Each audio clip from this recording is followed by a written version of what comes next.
time to plant some beans. This jar is what is left that I brought with us from the old house. So these are Blue Lake pole beans, and some of you did get some of these seeds from me already. I will have more to share. I will probably end up planting somewhere in the neighborhood of 300 plants by the time I am done. This entire trellis, I am going to overplant both sides, and they're basically going to be right on top of each other, so this is going to be very, very close. But on one side, I will plant one seed at each one of these little posts here. On the other side, I will plant in between the posts, just so that way I keep track of where I'm putting them. And I'm really excited about that. We are going to plant also the fence side, but Joe's got to put in a little makeshift grow bed for me on the other side of the trellis along the fence before I do that. I can plant directly into the grass. You can do that as well. If you have a fence line that gets sun exposure, you may want to do that just so you have a little extra growing space. So I'm going to go ahead and get started with this. It's very simple to plant beans. This is definitely not rocket science.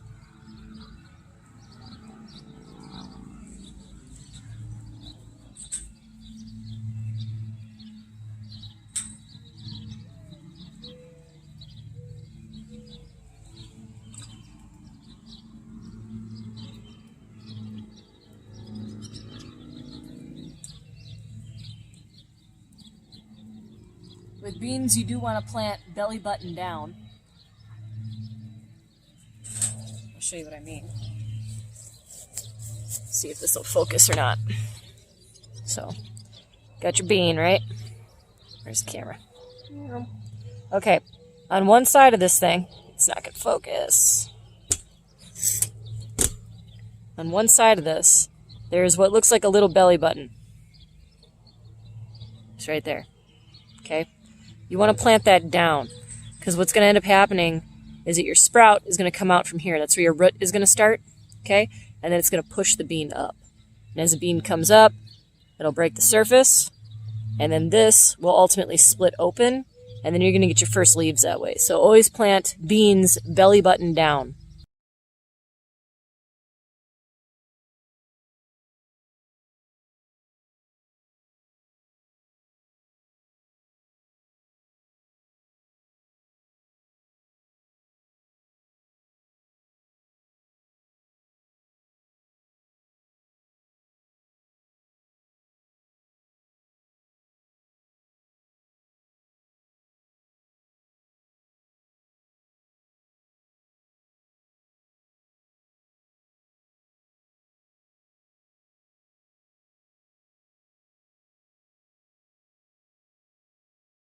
Wanted to show you one of the tricks that I learned online. We'll see if it works for this. But I've been getting hit really hard with insects that are tearing up my bean plants. Okay, like some of these are really chewed up. I have sprayed these with neem oil already, but there is something else that you can do that's pretty cheap, and it's an easy reusable fix. Get yourself some yellow Solo cups. Honestly, you could use anything that's yellow that you don't care that you're about to smear some petroleum jelly on, because that's the trap part. So the insects are attracted to the yellow color, they land on it, and then they end up stuck, okay? Now you don't have to go crazy with how much you put on here, just enough so that the surface is sticky.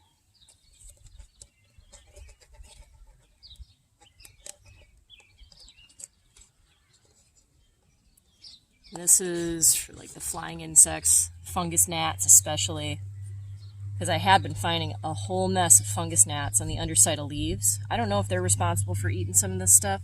I thought that they only went after roots.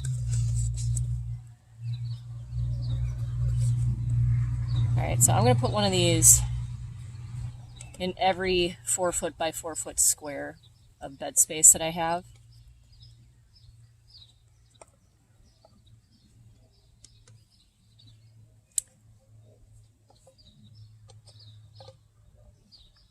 We'll just see what ends up happening later.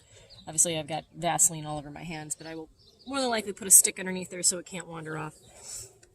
Alright, the other things I'm going to be doing though is I'm going to continue to spray with neem oil every once in a while, and especially before my beneficial nematodes arrive.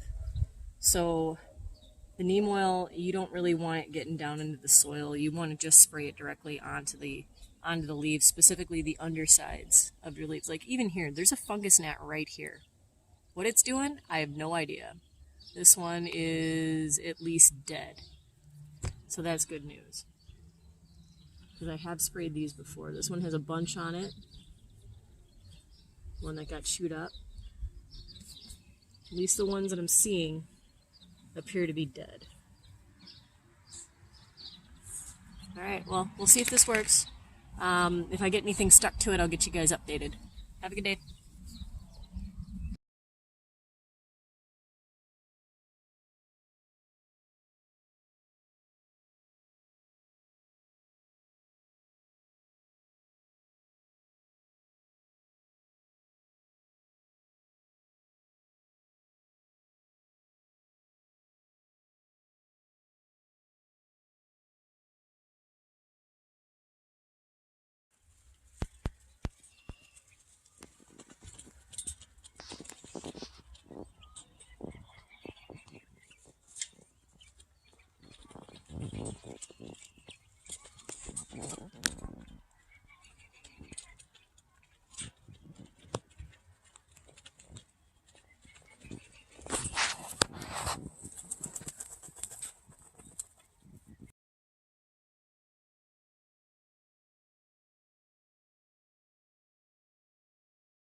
Good morning.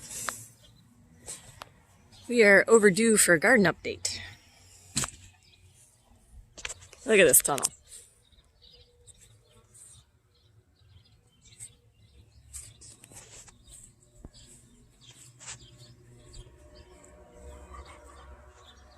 Camera doesn't do it justice.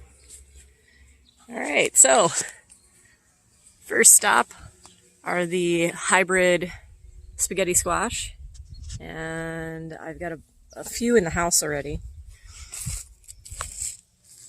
They're yellowing up at different sizes, but what seems to be about average is a little bigger than this. Haven't tried them yet. Be cooking one up today. I'm taking it over to Mike's place for us to try. Gobstopper tomatoes. This is loaded, but I have completely neglected these plants, and they've fallen over and are grown into the basil here. Honestly, I don't even care anymore. Watermelon.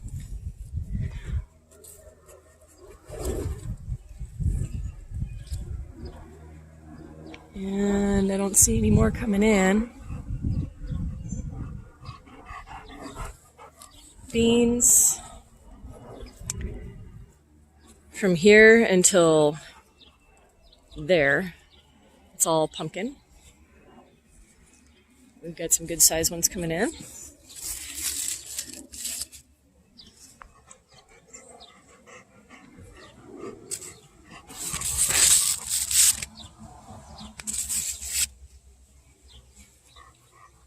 More beans.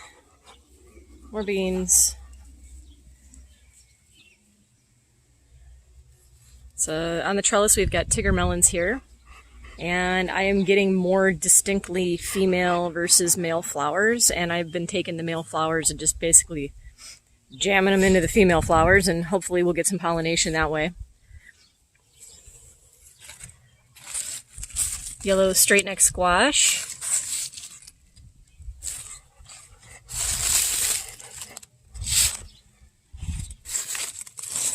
Yeah, 3 plants was really pushing it for that space. My 2 tomatillo plants that have just completely blown up. Can't even get them all into the frame here. Purple sprouting broccoli underneath the mesh netting here. Pole beans finally starting to get some height.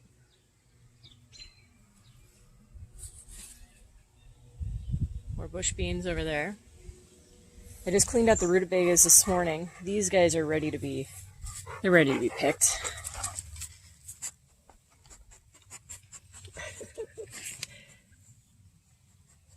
Ruger, get out of there. We had a, get out. Gotta move. We had a little bit of a bug problem in here, discovered this morning. Fungus gnats, and I think the kids have been actually playing in the garden. They like to look at stuff, so they leave the net off of it sometimes, and it's going to happen. It's not a big deal. They are ready to be harvested. Onions are looking really, really good. The Ailsa Craigs have some decent size. The shallots are also ready to pick, and the American flag leeks are a little behind yet, which is fine. Let's see what we got going on here. Oh, well, you can see that. We've got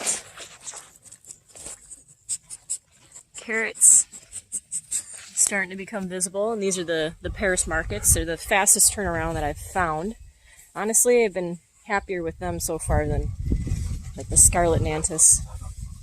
More bush beans. My double red sweet corn has exploded.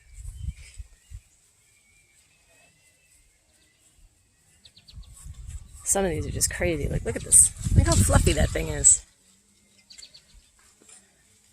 Unfortunately, that poor dude, there's not really much else here to cross-pollinate with yet.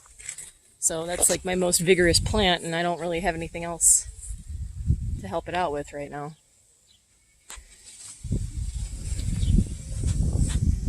Alright, this is that hodgepodge bed. I've got Royal Burgundy bush beans coming in. Just starting to get beans. Got more carrots over here. These are scarlet nantus, but I'm not seeing anything come to the surface yet. Those were planted stupid early. Blue Lake bush beans.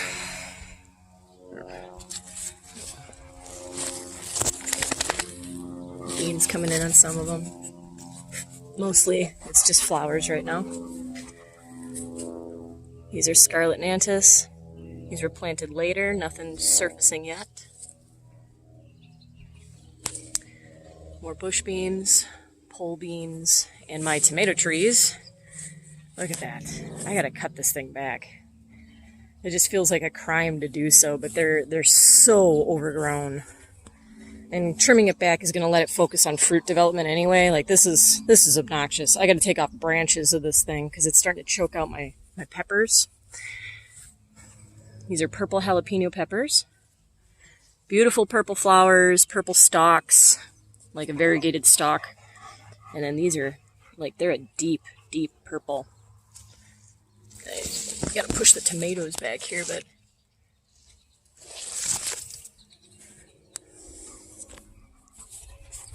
more tomato trees. These Amish paste tomatoes are like massive. Still waiting for those to turn. I'm going to spray my tomatoes with that Epsom salt mix again today. I got zucchini. And the zucchini and the yellow straight neck squash, we've been getting something from every single day. My poor pole beans back there getting choked out by the zooks. These are mini bell peppers. These should turn into like a bunch of different colors. We'll see.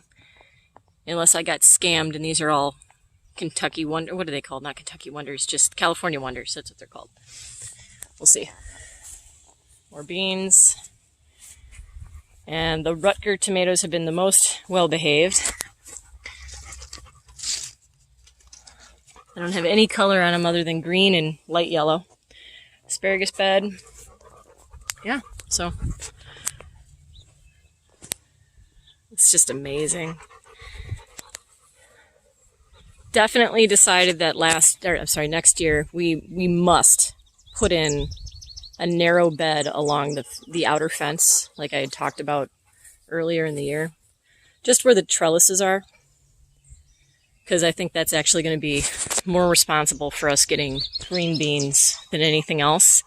Because as you can see, well, they're getting choked out by all the other plants, so they're not getting enough sunlight, which would be totally fine if they hadn't been munched on over and over. I'm telling you guys, I have planted probably 600 beans this year. 600. I certainly don't have 600 in the ground right now. That's how many I've lost. So next year, I'm going to stay on top of making sure they get cupped and covered. And if we get that bed in along the fence line, I think we're going to be up to our eyeballs in beans. And I'll actually be able to protect them.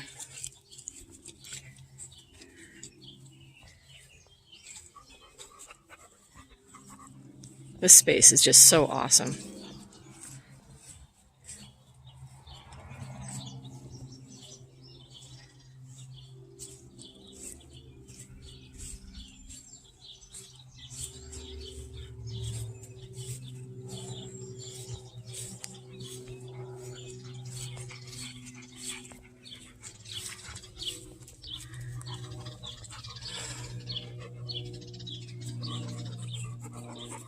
Have a good day, guys.